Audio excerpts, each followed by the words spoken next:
Paz seja convosco.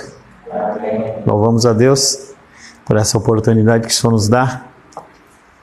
Você está aqui comigo, aqui, ali, você é agraciado, porque você vai aprender mais do reino de Deus. São estratégias.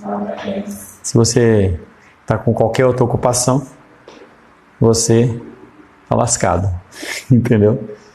Porque o Satanás, o mundo e a nossa carne, eles são insaciáveis e nós precisamos conter isso nas nossas vidas. O Alice não pode estar aqui, o carro quebrou de novo. Agora ele se convenceu, acho que ele está aí, né? Acho que ele se convenceu que tem que vender o carro. Estamos orando aí para que o amarelão ele vá para o mundo, entendeu? Porque ele não se converte. A Rô está viajando, entendeu? Ela volta amanhã à noite, foi visitar nosso filho lá em Cuiabá. O restante, não sei onde está. Espero que esteja online, pelo menos, para ouvir a palavra do Senhor. Nós estamos trabalhando as doutrinas da graça. Doutrinas essas que são repudiadas pela grande maioria das igrejas, pelo simples detalhe. Tira a responsabilidade de Satanás e coloca em nós. E nós não gostamos de responsabilidade. Nós gostamos de colocar a culpa em qualquer coisa. Tenho, como Cristo, usado exemplos dentro da nossa vida natural. Se você exagera em doce, você tem uma grande propensão a você desenvolver uma diabetes, né? Se você come muito sal, você tem problema de pressão. Se você tem problema de gordura, você come muita gordura, você pode desenvolver um colesterol. E isso são condições normais, se você não se exercita. Isso não quer dizer que necessariamente você tem que ficar postando lá na internet, né? Tá pago aqueles negócios lá, mas fica à vontade, é a moda do povo, né? Nós temos que nos exercitar conforme a gente vai ficando mais velho. Quando eu digo mais velho, da idade do André assim para cima, entendeu? A gente precisa se exercitar, porque senão você vai chegar numa idade mais avançada e você vai ter problemas de musculatura, entendeu? Com certeza, na minha ainda não, porque eu tenho feito exercício. Quando eu falo na idade do André, acima dos 35, 40 anos, nós temos que ter, são consequências que existem, como no nosso dia a dia. Se você não é uma pessoa que cuida do carro, entendeu, não troca o óleo, você não cuida da água, do radiador, você vai ter surpresas. Então, as 5 doutrinas da graça, que nós fizemos a breve introdução na semana passada, ela vem trazendo desconforto, porque a palavra de Deus ela não está aqui para trazer conforto. Ela vai, como o Nicolas falou, ela bate. O objetivo dela é bater para que você desperte. E as pessoas, elas têm os seus ciclos de despertamento. Gosto muito de citar para os meus aconselhados o meu caso com o Nicolas, né? Meu caso não é meu caso de amor, entendeu? O caso de amor dele é com a Aisla, né? Mas o caso de amor fraternal que nós temos, em que eu falo sempre para os aconselhados, e eu gosto de citar isso sempre, em que eu falei que não tinha tempo a perder, e um dia ele falou para mim que também não tinha tempo a perder, ele foi, bateu a cara, entendeu, e voltou para os caminhos do Senhor novamente. Nunca tinha saído, mas pegou um atalho, né? E a gente tem que entender que as pessoas, entendeu, elas são assim. O convencimento, e aí dentro da oração do Nicolas, que as pessoas sejam convencidas. Não, as pessoas não têm que ser convencidas, têm que ser convertidas. Qual a diferença do convencida para o convertido? O convencido, você é convencido por uma situação. Eu chego para você e falo assim, olha, vem na igreja que você vai ser abençoado. Você compra aquela ideia, mas não quer dizer que você realmente se converteu ao Senhor. Lá em São Paulo a gente fazia as campanhas de oração, lá as campanhas na igreja, você deve ter participado de muitas. Na época da campanha lotava, quando acabava a campanha esvaziava, e era um ciclo. E as igrejas, elas querem cada vez mais colocar a culpa no outro. E o que nós vamos fazer nessas semanas, dentro desse estudo, é colocar a culpa em você. Você vai ter entendimento. E aí, a partir desse primeiro tema, que já é um soco na boca do estômago, chama-se depravação total. Não tem nada de bom em você. E aí a gente vê a pessoa do Joaquim, o ser do Joaquim, dentro do ventre da Aisla, e aí ele chuta E ela deve achar legalzinho, fala assim, olha aqui, Nicolas, que bonitinho, ele está chutando, ele está mostrando ali a ira dele. E aí, mãe, você não vai me dar de comer? Você não vai me dar de beber? Você não vai dormir? Essa posição está incômoda para mim, ele está mostrando já quem ele é. Então nós somos depravados na nossa totalidade, e esse tema ele é muito desagradável porque nos tira do nosso conformismo. Quando falamos em depravação do homem, essa depravação a gente associa naturalmente à área sexual, mas não é só ela, é todas as áreas. Quando falamos em depravação do homem, queremos apresentar a sua condição natural, sem a graça de Deus, para restringir ou mudar o homem. A única coisa que pode mudar você é a graça de Deus. Por isso que a questão do convencimento e a conversão, elas são diferentes. Quando lá no Evangelho de Mateus ele diz, nem todo que diz Senhor, Senhor, entrará no reino dos céus, mas todo aquele que faz a vontade do meu Pai. Estou precisando decorar essas referências, mas os textos você está decorando, hein? 10 anos, né? Nem todo, porque a maioria é convencido. A maioria não é convertido. Então, estar na casa do Senhor domingo de manhã é algo que é de conversão, não é de convencimento. Através do convencimento você decide trabalhar, através do convencimento você entende que o seu mal-estar ele é suficiente para manter você em casa, a sua dor de cabeça que não te tiraria de uma viagem, num cinema, ela te tira da igreja porque você está naquele momento cansadinho, você trabalhou demais. Depravação tem a ver com a condição natural minha e sua, sem a graça de Deus. Sem a graça de Deus, nós somos quem somos. Fazemos o que fazemos. A condição dessa depravação não é o que o homem faz tanto mal quanto poderia fazer. Não, nós podemos fazer muito mais. A condição do ser humano é uma condição que nós não podemos mensurar a maldade do coração humano. Por isso que casais novos não esperam do seu cônjuge ou do seu namorado algo menos do que o pior. Falava com um casal essa semana, e aí quando eu falei isso, ela falou assim, mas eu vou casar para quê então? Eu não vou ser feliz no meu casamento. Eu falei, não entendeu nada ainda. O outro é mau. O outro quer a satisfação do seu ser. Eu quero que seja feita a minha vontade, não a vontade de Deus ou do próximo. Então, se não houver a figura de Deus para restringir esse mal nas nossas vidas, nós vamos fazer cada vez mais. Lá em São Paulo, agora não tem mais, né? Mas tinha um jornal e também tinha um programa chamado Aqui e Agora.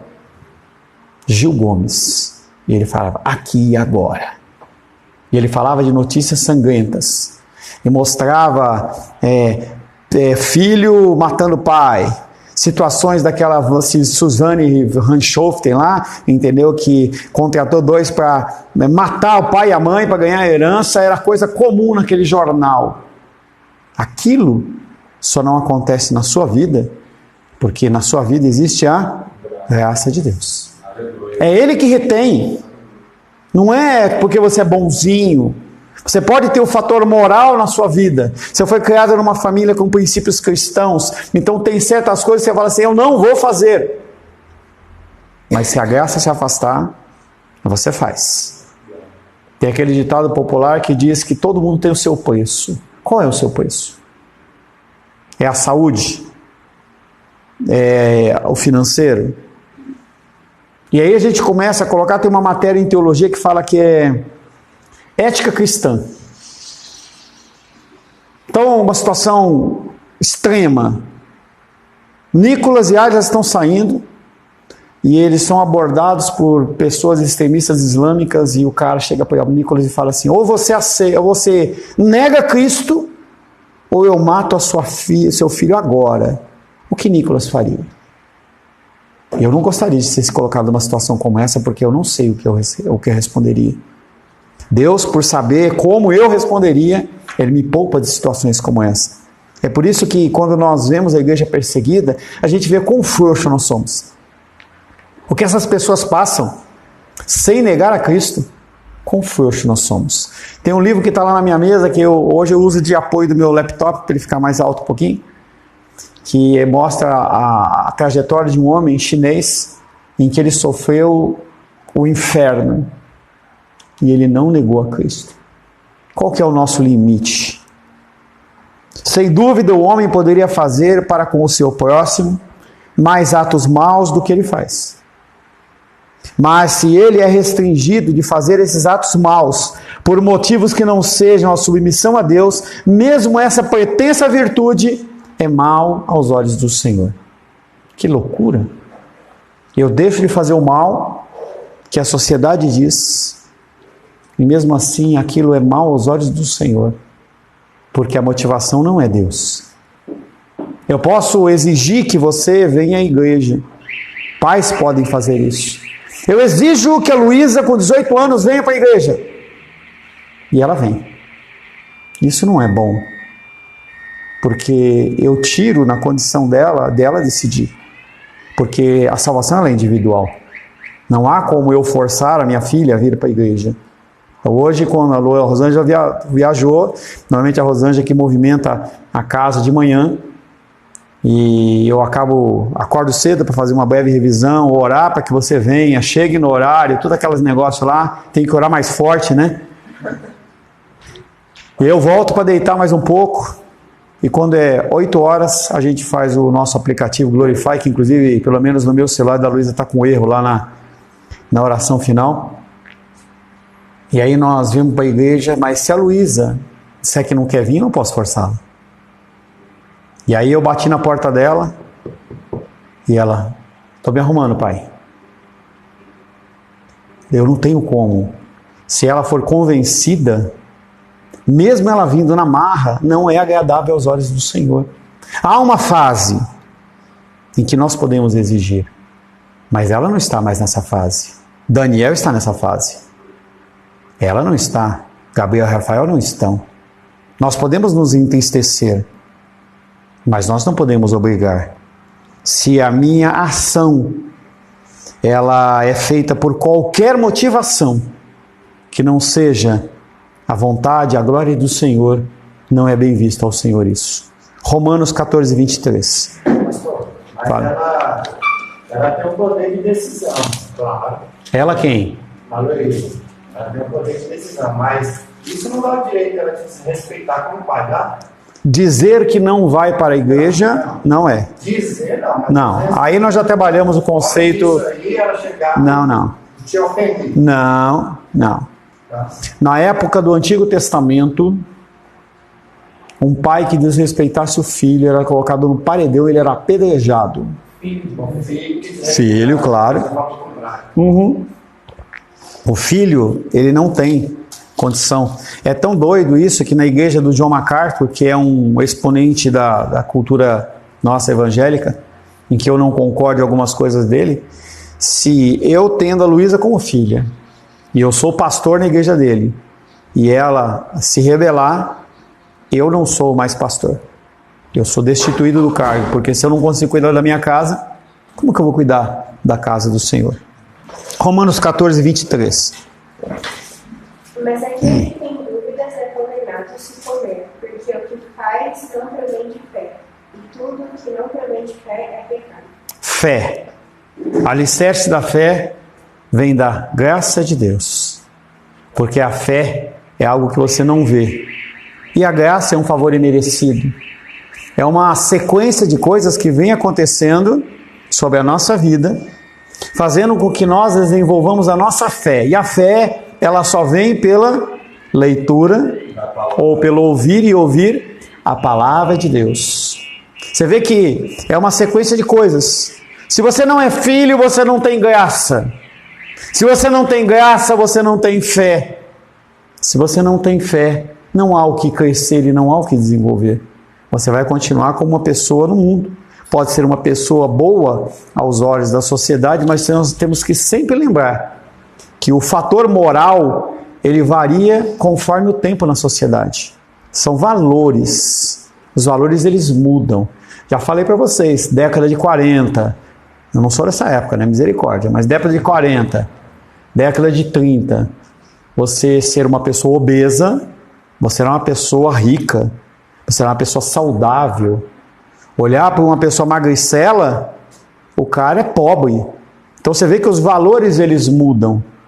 Mulheres que eram obesas, elas eram cobiçadas, como hoje as modelos. Então os valores eles mudam. Então nós vemos hoje a mudança do valor moral, por exemplo, dentro da área sexual, em que se você falar alguma coisa em relação ao próximo, em relação à sexualidade dele, você é pior do que você matar uma criança.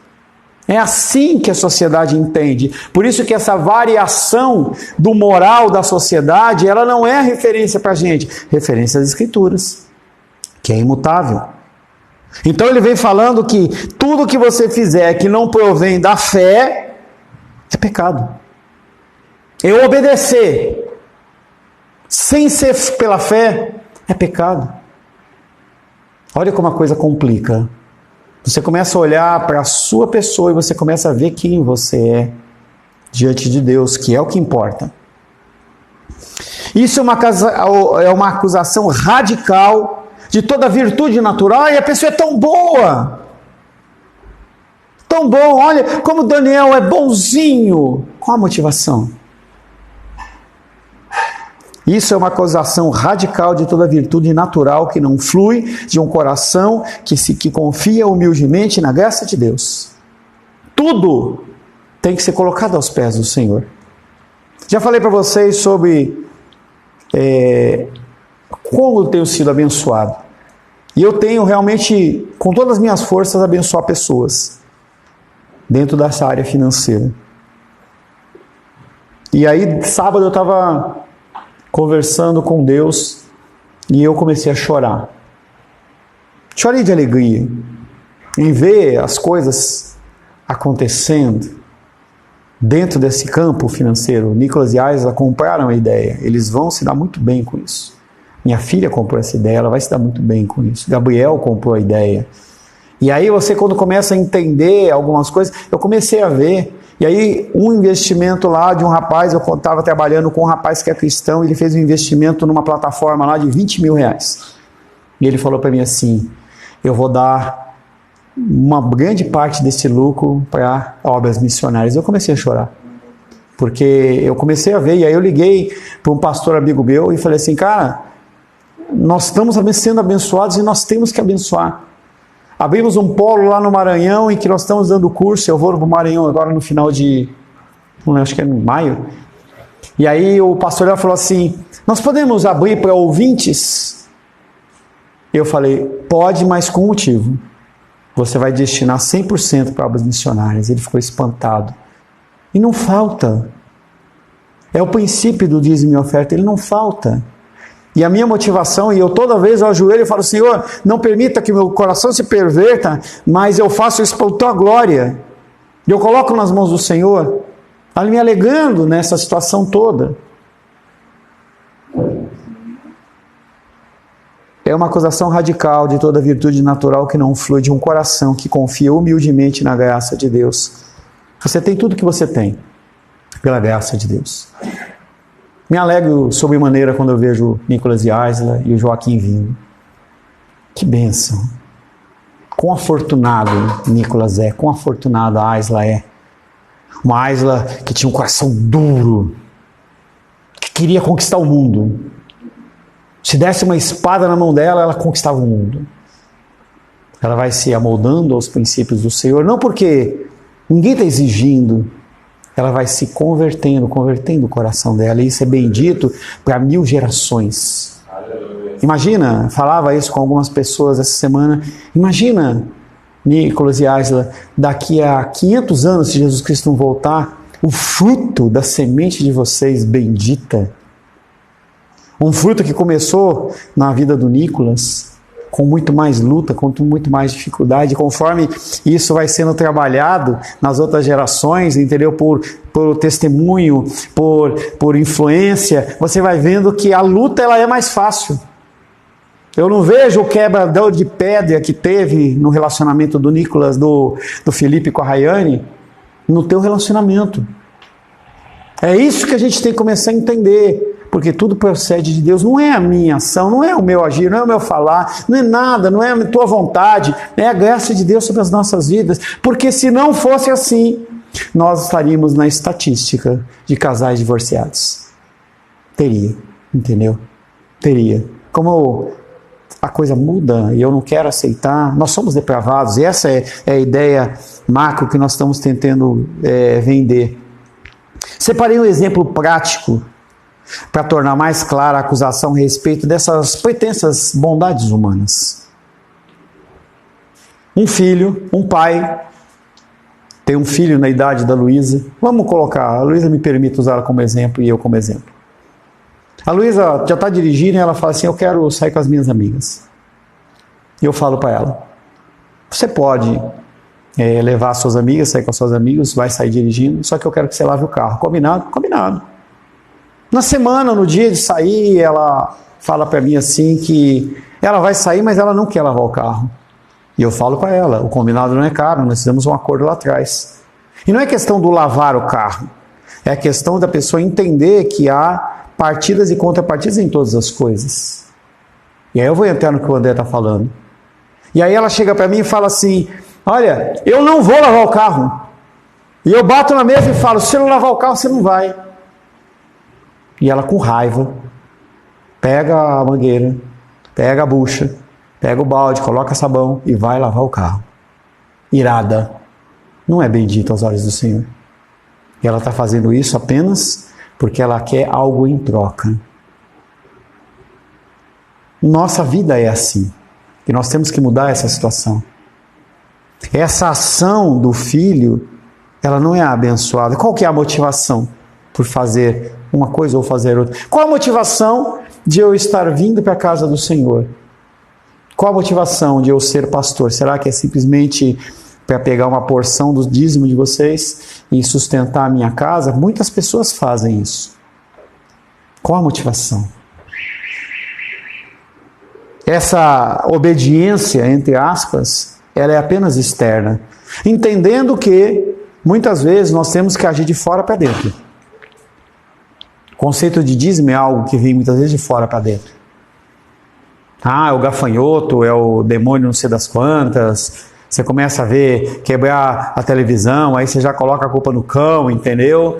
E aí você começa, de uma forma externa, a agir, não é o ideal, mas é.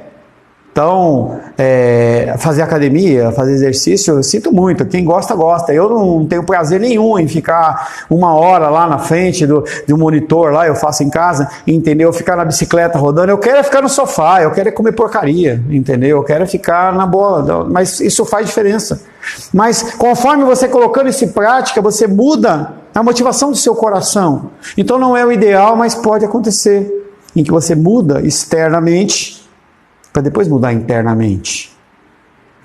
O ideal é de dentro para fora, porque aí realmente a conversão. É algo que a Rosângela fala muito sobre a alimentação. Se você entende, você muda, você não faz mais.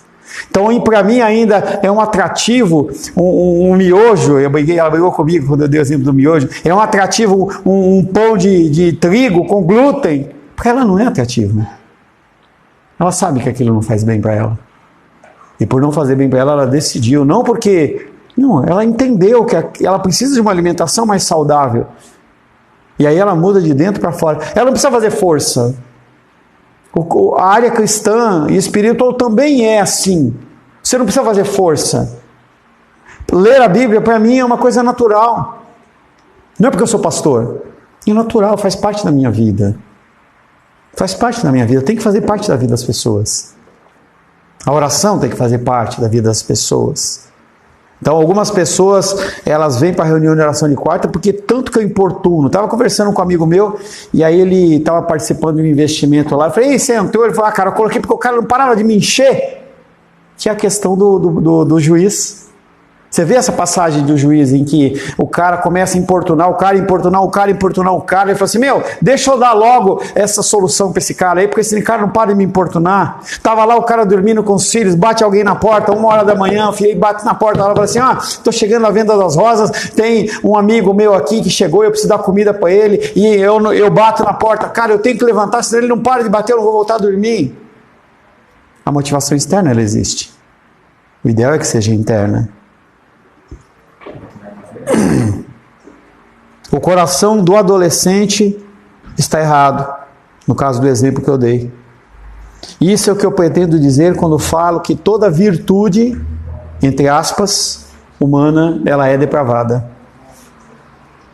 Se não procede um coração de amor, do amor ao Pai Celestial, ela é depravada. Qualquer coisa que você faça, que não tenha motivação, a glória de Deus, não vale nada aos olhos do Senhor. O povo de Israel fazia as suas oferendas e as festas à risca. Tanto era a risca que aparece nos fariseus, que Jesus combate lá, a risca. Não pode se dizer que o cara fazia a cerimônia de maneira errada, porque ele não fazia. Mas bem antes, se você ler Ezequiel, você vai ver que Deus olha e fala assim: que prazer tenho eu nas suas festas de lua nova. Festas que ele estabeleceu, em que as pessoas estavam cumprindo. Que prazer tenho eu? Será que eu tenho prazer? Aí o texto de Samuel: será que eu tenho mais prazer em que você me ofereça sacrifícios de bodes, sangues de ovelhas, do que vocês sejam obedientes a mim? E aí Deus vem mostrando que Ele quer que a gente faça, mas faça com a motivação correta. Dentro do exemplo que eu dei, a Luísa, ela tinha que lavar o carro, mas ela tinha que lavar com a motivação correta. Correta. E isso não é apenas no nível dos jovens e adolescentes, é no nível nosso como adulto. Como nós agimos? Qual a motivação que nós temos para fazer? Essa virtude é porque nós queremos algo em troca?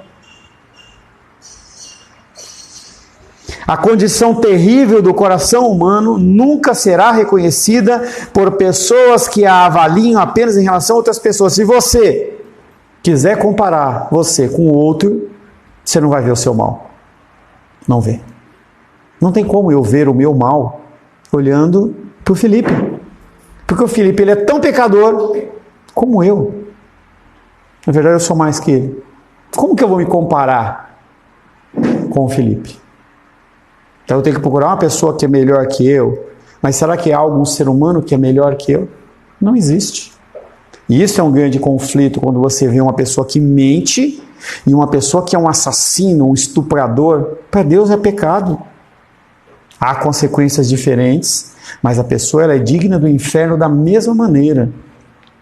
Certa vez um missionário ele compartilhou comigo uma coisa, em que ele dizia que ele estava viajando aí pelo Brasil, e aí ele passou por um campo de algodão. Eu nunca passei num campo de algodão, mas deve ser uma coisa bonitinha, né? Porque a flor, pelo menos na foto, você vê aquela flor, é o negocinho de algodão mesmo, né? Bonitinho, branquinho. E ele falou assim: vou pegar um para levar para minha esposa. Aquilo não ia fazer diferença para o cara que plantava algodão, campos e campos e campos, a perder de vista? Não ia fazer nenhuma diferença. Mas passados alguns quilômetros, ele começou a ficar incomodado. E incomodado, e eles estavam com um grupo de pastores, ele falou assim: eu estou me sentindo uma angústia muito grande. E aí Deus trouxe ao coração dele que a mesma pessoa que rouba R$1 milhão ou rouba um negócio de algodão, diante de Deus é a mesma coisa. Nós temos a nossa mania de querer medir o pecado dos outros diante daquilo que eu entendo como certo, mas o padrão não é o padrão moral do homem, mas é o padrão de Deus. Algumas coisas do padrão moral do homem valem dentro do padrão de Deus, mas a referência nunca é o homem. Nunca é o homem. A condição terrível do coração do homem nunca será reconhecida por pessoas que a avaliam apenas em relação a outras pessoas. Dentro do nosso exemplo, a Luísa vai poder levar a amiga delas para sair. E isso é uma bondade, porque ela está fazendo um favor para as amigas. Em vez de ir de Uber, em vez de ir de ônibus, em vez de ir a pé, entendeu? Ela está fazendo essa gentileza. Mas, diante de Deus, isso não é uma virtude, porque a motivação inicial ela foi corrompida. Olha como é complicada a coisa. Nós, como seres humanos normais, nós não conseguimos identificar essas coisas. Por isso que nós precisamos do Senhor. Precisamos que Ele, através da sua graça, nos traga o convencimento dessa coisa. Sábado eu estava lá, preparando a palavra. Já havia acabado de me alegrar diante do Senhor pela bênção financeira. Tocou a campainha. Eu abri, indignado, porque eu estava sendo interrompido no meu labor, e havia um homem com duas muletas. Na porta ele falou assim, o senhor tem alguma coisa para me dar? Ou eu posso retirar esse mato aqui? Porque normalmente as pessoas falam, né, me dá alguma coisa, aí o cara não quer nada. Eu posso retirar esse mato aqui na frente da sua casa? E o senhor me dá um negócio para eu poder comer, alguma coisa? Não. Voltei, sentei na mesa. Quando eu sentei na mesa, bateu na hora. Falei assim, cadê a demonstração dessa gratidão? Porque a nossa demonstração de gratidão é com o próximo. E aí veio na minha mente R$20. Desci correndo pela escada. O homem já tinha passado 2 casas, eu chamei ele. Dei os R$20 para ele, ele agradeceu. Ele falou, você não tem uma roupa? Eu só tenho essa blusa aqui. Eu fui literalmente lá dentro, peguei uma outra blusa, peguei a que eu estava vestindo, entreguei na mão dele. Peguei um agasalho para ele, dei na mão dele. Peguei uma banana que estava ali na mão, entreguei a banana na mão dele. E aí ele já quis crescer, porque a motivação dele realmente é uma motivação humana. Já tirou o papel, falou assim, meu aluguel está atrasado, não sei o quê. Eu falei, não, cara, o que eu posso te ajudar é isso. Ele agradeceu, tirou o mato lá da calçada, deixou tudo sujo lá, entendeu? E ele foi embora, e o meu coração ele ficou em paz. Não adianta nós vendermos uma espiritualidade para o mundo e, na verdade, na prática a gente não colocar. Nós temos que colocar em prática a nossa espiritualidade. E aí viu o Nicolas aí entrando com o alimento para a favela, entendeu? Eu olho e falo assim, ele entendeu. Ele entendeu. E eu não estou aqui para ficar medindo. É uma brincadeira minha com a minha filha, né? Quando a gente vê uma coisa errada, eu falo. Então o cara estava querendo fazer a curva lá e ela falou assim para mim, deixa o cara dirigir em paz. É uma brincadeira minha, pessoal, com ela, né? Entendeu? Mas a minha função é continuar falando para que você desperte isso. E essa motivação externa, ela vire realmente uma motivação interna. Porque quando vira interno, aí já fez parte de você.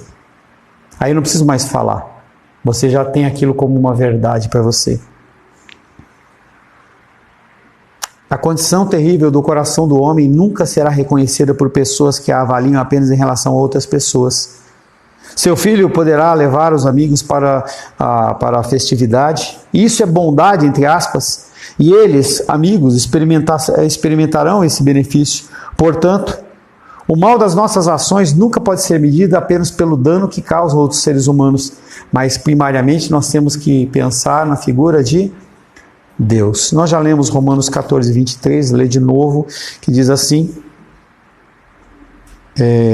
mas aquele que tem dúvidas é condenado se comer, porque o que faz não provém da fé, e tudo que não provém de fé é pecado. Esse texto ele vem falando sobre a condição da comida, do que você come e como você escandaliza o seu próximo. Então, naquela época, pelo menos eu, acho que você também, quando vê os sacrifícios que haviam, eles matavam 1000 ovelhas. Você fala assim, o que fazia com essa carne? Eles comiam. Entendeu? Em especial nos templos pagãos, havia sacrifício de monte. E aí eu consigo ver, e você tem que começar a pensar com os olhos práticos, né? Eu vi aquilo ali, né? O Nicolas ia lá e levava 100 ovelhinhas lá para matar lá, e aí o sacerdote ia fazer o que com aquilo? Ele vendia, ou eles comiam, e dentro dos templos pagãos, as pessoas começaram a se converter, mas os sacrifícios continuaram ocorrendo. Aí matavam lá 1000 vaquinhas. O que vai fazer com essa carne? Vamos vender? Vamos. Levantar dinheiro para o templo? Vamos. E aí é como se você tivesse o açougue oficial, que cobrava lá a picanha lá R$50 o quilo, e o cara vendia 10. Porque se ele não vendesse, a carne estragava, não havia freezer, não havia forma, não dava para matar, desossar e salgar tudo, tinha que vender rápido. E aí as pessoas, conforme elas se convertiam, começaram a ficar incomodados. Ele fala assim, eu me converti, eu não adoro mais essa divindade, e eu sei que essa carne vem de lá. Como é que um cristão pode comer? O cara que é novo na fé, ele não entende. que aquela carne, quando, independente se ela veio do satanismo, se ela veio da macumba, o que quer que seja, você abençoou, acabou. Não tem transferência do demônio. Tem até a figura, já contei a vocês, do Macedo lá, em que o demônio estava lá amarrado, lá, já viu o demônio? Já viu isso? Não? Já viu ou não viu? Não? Nunca viu o demônio? O cara tá amarrado, o cara rosnando, né? E o pastor, o que você quer? Eu quero matar ele. E aquela conversa, né? De bêbado para delegado, o cara com o demônio lá.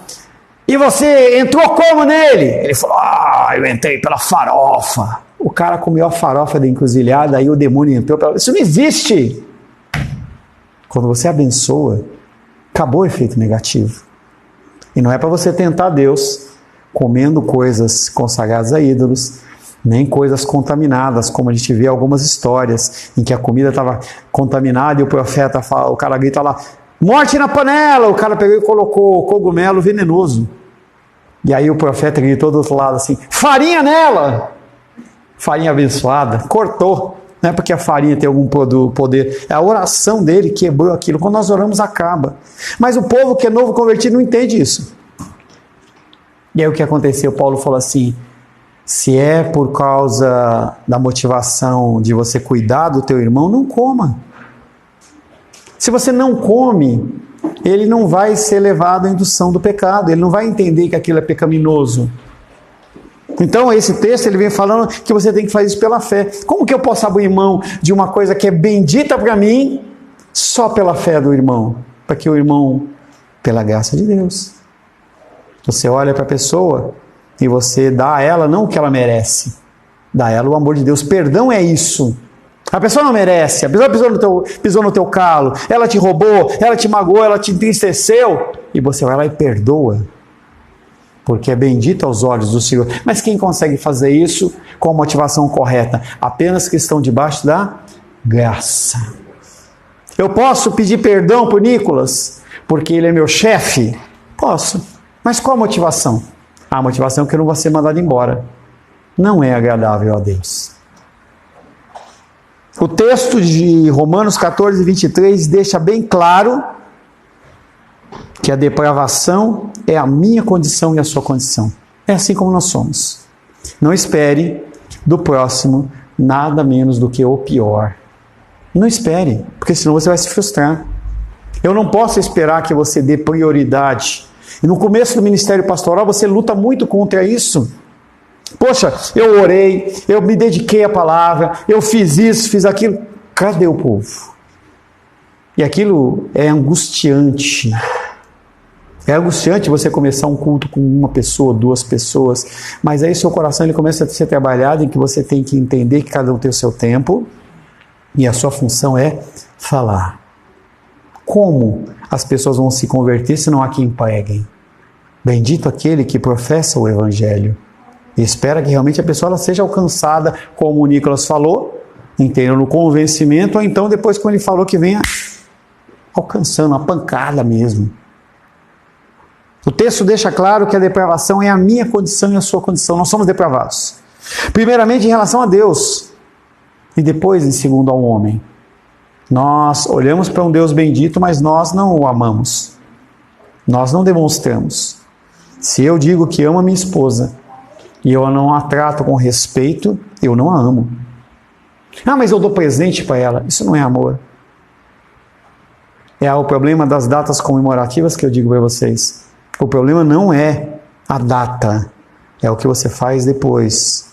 O problema não está, o cara chega no final do ano e vai falar assim, lembrou, né? No final do ano, eu tenho que tomar cuidado porque eu vou lá para a casa do fulano e eu vou comer, eu engordo. O problema não está o que acontece entre o Natal e o Ano Novo.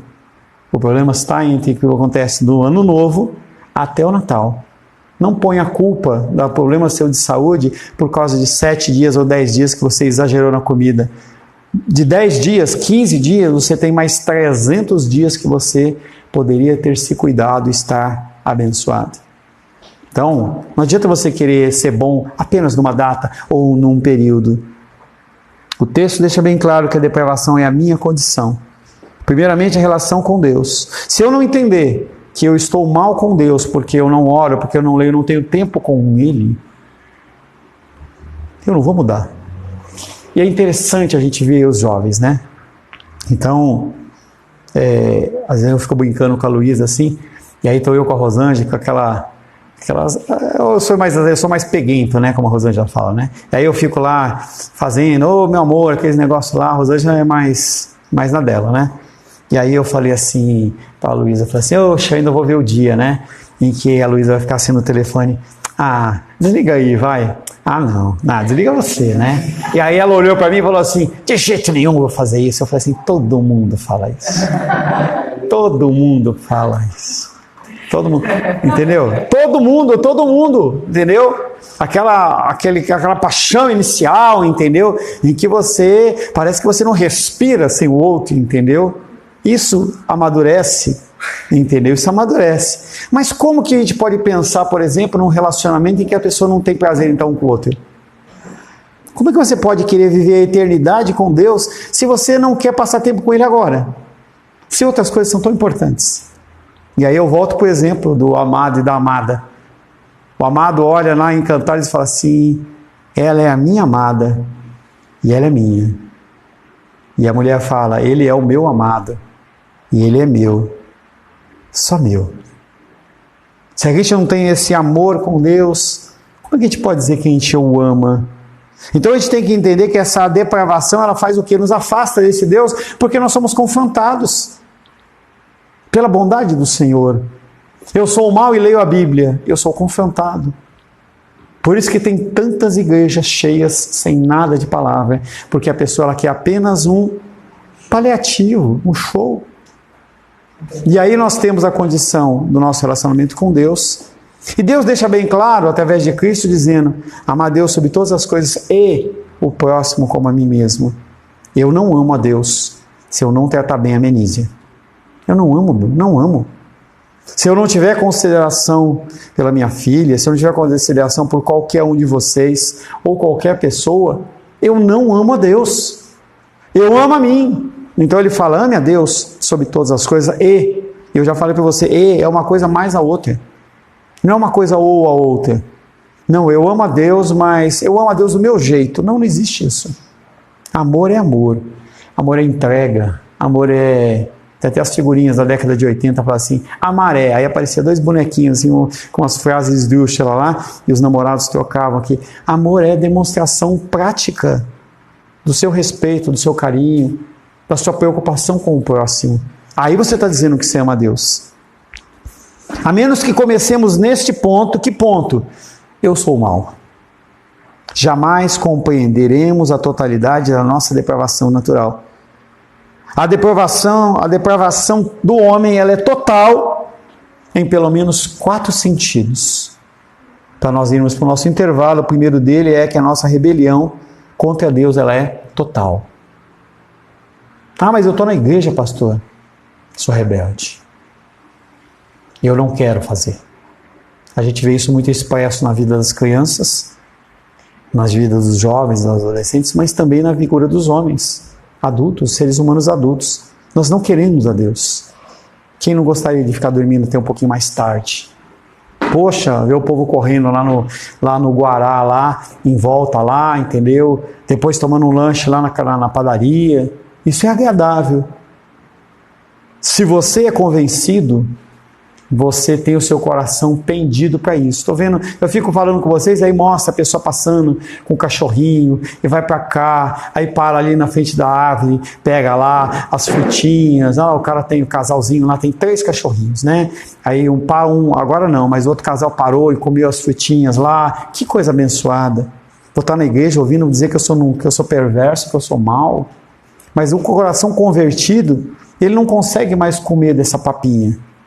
E esse ciclo do Joaquim, Nicolas e Arias, eles vão poder observar muito claro essa condição de crescimento a partir de leite materno, depois comida amassadinha, depois comida sólida. É um processo, você não vai querer, depois de adulto, tomar leite materno. Porque se isso tivesse mercado, tinha na prateleira o vidro do leite materno para vender.